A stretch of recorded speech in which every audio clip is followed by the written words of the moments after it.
संतोषी माता की जय। आप शुक्रवार का व्रत करते हैं तो ये कथा आपको अवश्य सुननी चाहिए। ऐसा करने से माता की पूजा अर्चना संपूर्ण होती है। इस वीडियो में मैं आपको संतोषी माता व्रत कथा सुनाऊंगी। कथा को पूरा ध्यान से मन लगाकर सुने और कमेंट बॉक्स में संतोषी माता की जय जरूर लिखें। शुक्रवार व्रत कथा प्रारंभ। एक गांव में एक बुढ़िया रहती थी जिसके 7 बेटे थे। 6 कमाने वाले थे और एक बेटा निकम्मा था। बुढ़िया माँ 6 पुत्रों का झूठा 7वें पुत्र को देती।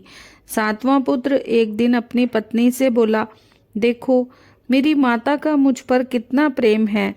वह बोली, क्यों नहीं, सबका झूठा बचा हुआ तुमको खिलाती हैं।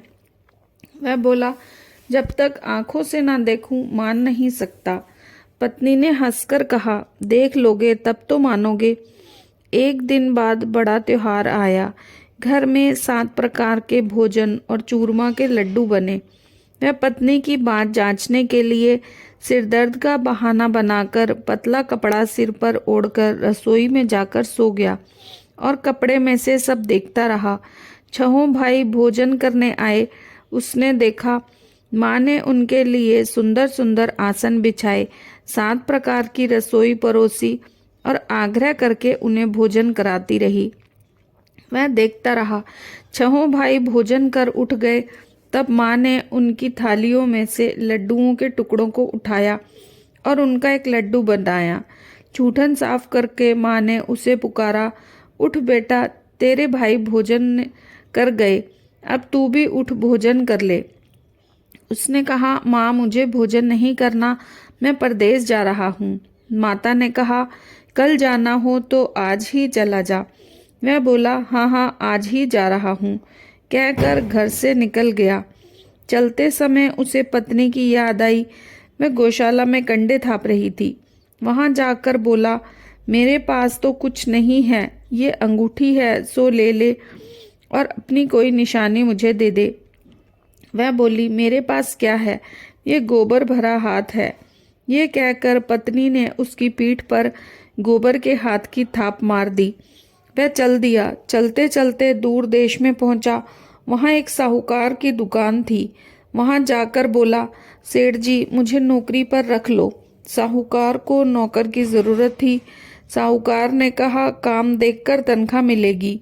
उसने कहा, सेठ जी जैसा आप ठीक समझें। उसे साहूकार की यहाँ नौकरी मिल गई। वह दिन रात काम करने लगा। कुछ दिन में दुकान का लेन देन, हिसाब किताब, ग्राहकों को माल बेचना, सारा काम करने लगा। साहूकार के 7-8 नौकर थे। वे सब चक्कर खाने लगे, लेकिन उसने अपनी लगन, परिश्रम और मेहनत से सभी को पीछे छोड़ दिया। उसे अपने किए का फल मिला। सेठ ने भी उसका काम देखा और 3 महीने में ही उसे मुनाफे में साझीदार बना लिया।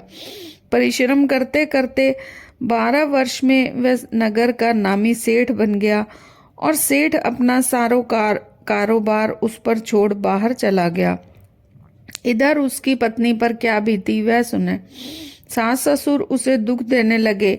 गृहस्थी का काम करवा उसे लकड़ी लेने जंगल में भेजते।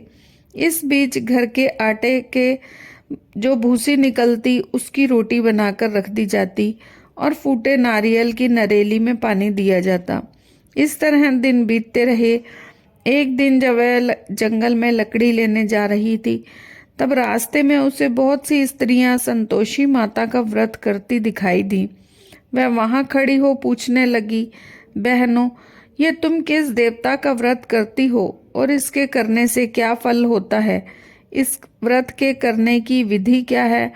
यदि तुम मुझे इस व्रत का विधान समझाकर कहोगी तो मैं तुम्हारा बड़ा एहसान मानूंगी। उनमें से एक स्त्री बोली, सुनो, ये संतोषी माता का व्रत है। इसके करने से निर्धनता, दरिद्रता का नाश होता है, लक्ष्मी आती है, मन की चिंताएं दूर होती हैं, मन को प्रसन्नता और शांति मिलती है, निपुति को पुत्र मिलता है, प्रीतम बाहर गया हो तो वह शीघ्र लौटकर आता है, कुंवारी कन्या को मनपसंद वर मिलता है, मुकदमा खत्म हो जाता है, ग्रह कलेश की निवृत्ति हो, सुख शांति होती है। घर में धन जमा हो, धन जायदाद का लाभ होता है और मन में जो कुछ भी कामना हो वह सब संतोषी माता की कृपा से पूरी हो जाती हैं, इसमें संदेह नहीं। मैं पूछने लगी, ये व्रत कैसे किया जाता है, ये भी बताओ तो बड़ी कृपा होगी। स्त्री कहने लगी, बिना परेशानी, श्रद्धा और प्रेम से जितना भी बन पड़े प्रसाद लेना। 5.25 पैसे से 5.25 आने तथा इससे भी ज़्यादा शक्ति और भक्ति के अनुसार गुड़ और चना लें। हर शुक्रवार को निराहार रहकर कथा कहना सुनना, इसके बीच क्रम नहीं टूटे। लगातार नियम पालन करना। सुनने वाला कोई न मिले तो घी का दीपक जला उसके आगे जल के पात्र को रखकर कथा कहना, परंतु नियम ना टूटे। जब तक कार्य सिद्ध न हो नियम पालन करना और कार्य सिद्ध हो जाने पर व्रत का उद्यापन करना। 3 मास में माता फल प्रदान करती है। यदि किसी के ग्रह खोटे हों तो भी माता 1 वर्ष में उनको अनुकूल करती है। कार्य सिद्ध होने पर ही उद्यापन करना चाहिए, बीच में नहीं। उद्यापन में 2.5 सेर आटे का खाजा तथा इसी के अनुसार खीर तथा चने का साग बनाना। 8 लड़कों को भोजन कराना। जहाँ तक मिले देवर जेठ भाई बंधु कुटुंब के लड़के लेना। ना मिले तो रिश्तेदार और पड़ोसियों के लड़के बुलाना।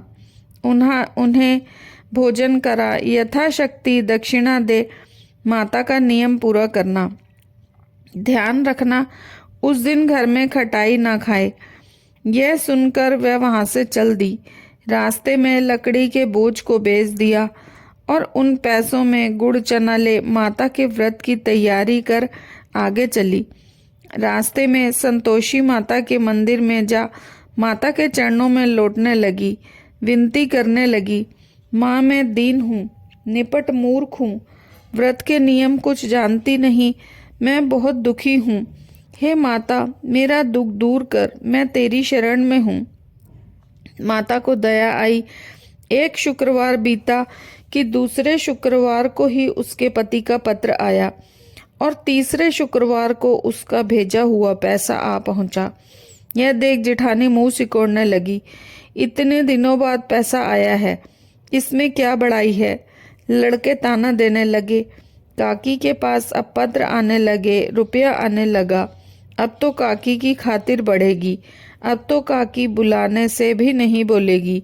बेचारी सरलता से कहती, भैया पत्र आए रुपया आए तो हम सबके लिए अच्छा है।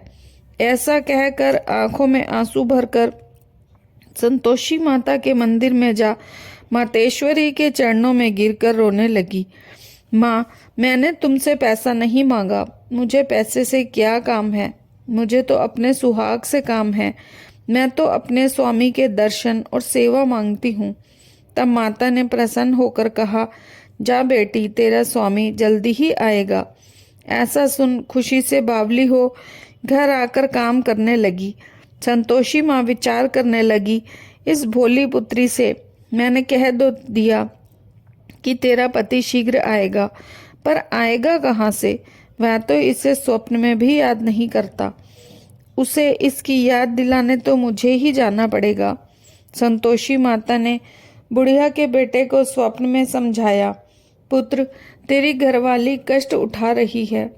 वह बोला, हाँ माता यह तो मुझे भी मालूम है, परंतु क्या करूं, वहां कैसे जाऊं, परदेश की बात है, जाने का कोई रास्ता नजर नहीं आता, आप ही कोई राह दिखाएं कि वहां कैसे जाऊं।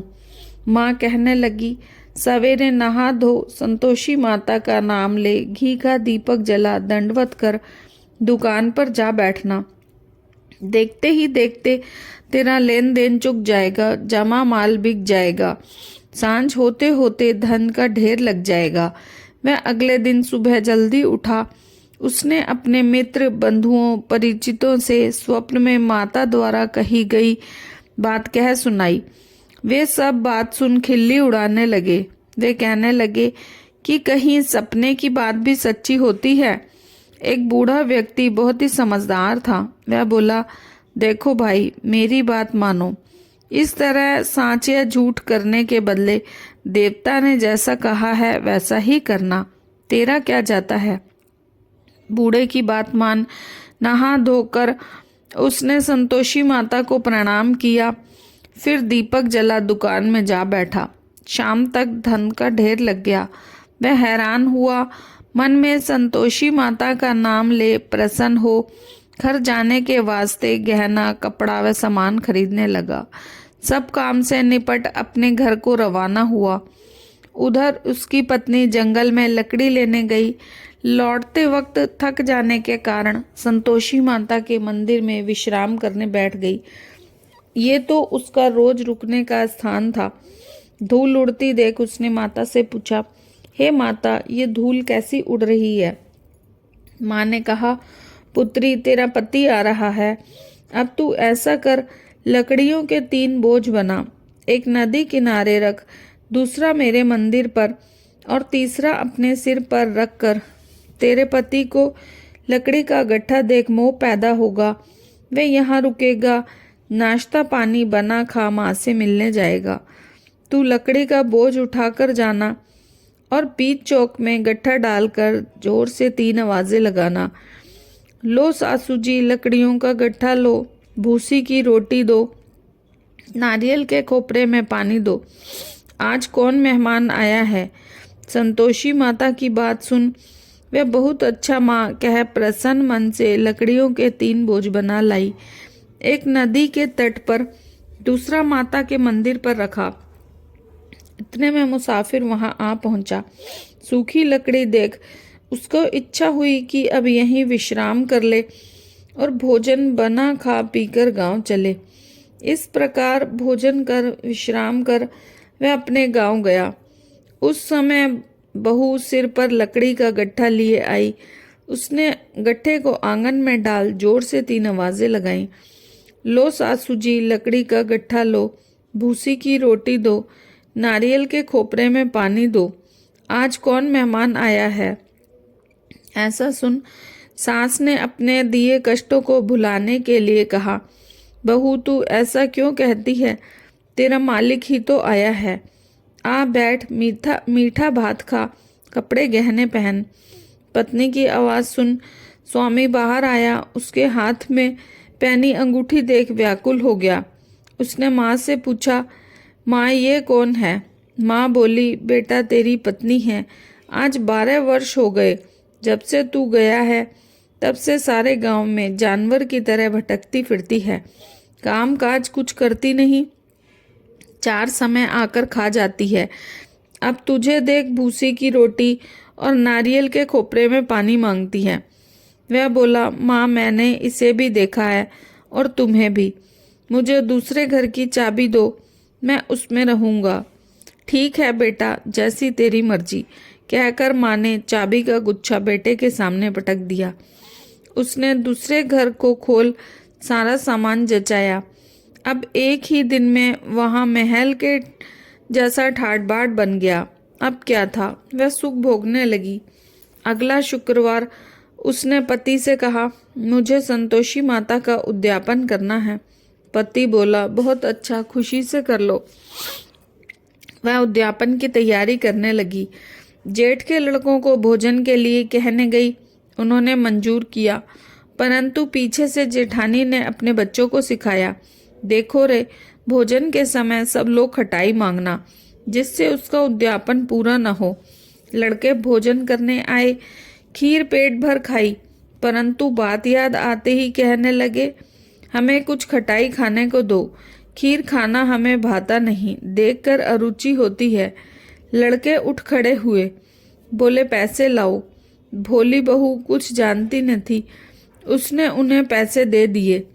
लड़कों ने बाजार जाकर उन पैसों से इमली खरीदी और खाई। ये देख बहू पर माताजी ने कोप किया। राजा के दूत उसके पति को पकड़ ले, अब सब मालूम हो जाएगा जब जेल की रोटी खाएगा। बहू से ये वचन सहन नहीं हुए। वह संतोषी माता के मंदिर गई और कहने लगी, माता, तुमने ये क्या किया? हंसाकर क्यों रुलाने लगी? माँ बोली, पुत्री, तूने मेरा व्रत भंग किया है, इतनी जल्दी सब बातें भुला दी। वह बोली, माता, भूली तो नहीं हूँ, ना ही कुछ अपराध किया है, मुझे तो लड़कों ने भूल में डाल दिया, मुझे क्षमा करो माँ। माँ बोली, ऐसी भूल भी कहीं होती है? ये बोल, अब कोई भूल नहीं होगी। बताओ मेरे पति कैसे आएंगे? माँ बोली, जा पुत्री, तेरा पति तुझे रास्ते में ही आता मिलेगा। वह मंदिर से निकलकर बाहर आई तो रास्ते में उसको पति आता मिला। उसने पूछा, कहाँ गए थे? वह बोला, इतना धन जो कमाया था उसका कर राजा ने मांगा था, वह भरने गया था। वह प्रसन्न हो बोली, भला हुआ, अब घर को चलो। फिर अगला शुक्रवार आया। वह बोली, मुझे माता का उद्यापन करना है। पति ने कहा, ठीक है, करो। फिर जेठ के लड़कों से भोजन को कहने गई। जेठानी ने लड़कों को सिखा दिया कि तुम पहले ही खटाई मांगना। लड़के भोजन करने बैठे, लेकिन भोजन करने से पहले ही कहने लगे, हमें खीर पूरी नहीं भाती, जी बिगड़ता है, कुछ खटाई खाने को दो। वह बोली, खटाई खाने को नहीं मिलेगी, खाना हो तो खाओ। उनके उठकर चले जाने पर उसने ब्राह्मण के लड़के बुलाकर भोजन करवाया। दक्षिणा की जगह उन्हें एक एक फल दिया। इससे संतोषी माता प्रसन्न हो गई। माता की कृपा से 9 माह बाद उसको चंद्रमा के समान एक सुंदर पुत्र प्राप्त हुआ। पुत्र को लेकर वह प्रतिदिन माता के मंदिर में जाने लगी। माँ ने सोचा, ये रोज आती है, क्यों ना आज मैं इसके घर चलूं, इसका आसरा देखूं तो सही। यह विचार कर माता ने भयानक रूप बनाया। गुड़ और चने से सना मुख, ऊपर से सूंड के समान होठ, उन पर मक्खियां भिनभिना रही थी। दहलीज में पैर रखते ही सास चिल्लाई, देखो रे, कोई चुड़ैल डाकिनी चली आ रही है, लड़कों इसे भगाओ, नहीं तो ये सबको खा जाएगी। बहू रोशनदान में से सब देख रही थी। मैं प्रसन्न हो उठी, आज मेरी माताजी मेरे घर आई हैं। ऐसा कह दूध पीते बच्चे को गोद से उतार दिया। इस पर उसकी सास क्रोध में भरकर बोली, देख, इसे देख, कैसी उतावली हुई है, जो बच्चे को पटक दिया। इतने में माँ के प्रताप से जहाँ देखो वहाँ लड़के ही लड़के नजर आने लगे। वे बोली, माँ जी, मैं जिनका व्रत करती हूँ ये वही संतोषी माता हैं। इतना कह झट से घर के सारे किवाड़ खोल दिए। सबने माता जी के चरण पकड़ लिए और विनती करने लगे, हे माँ, हम मूर्ख हैं, अज्ञानी हैं, तुम्हारे व्रत की विधि हम नहीं जानते, तुम्हारा व्रत भंग कर हमने बड़ा अपराध किया है। हे माँ, हमारे अपराधों को क्षमा करो।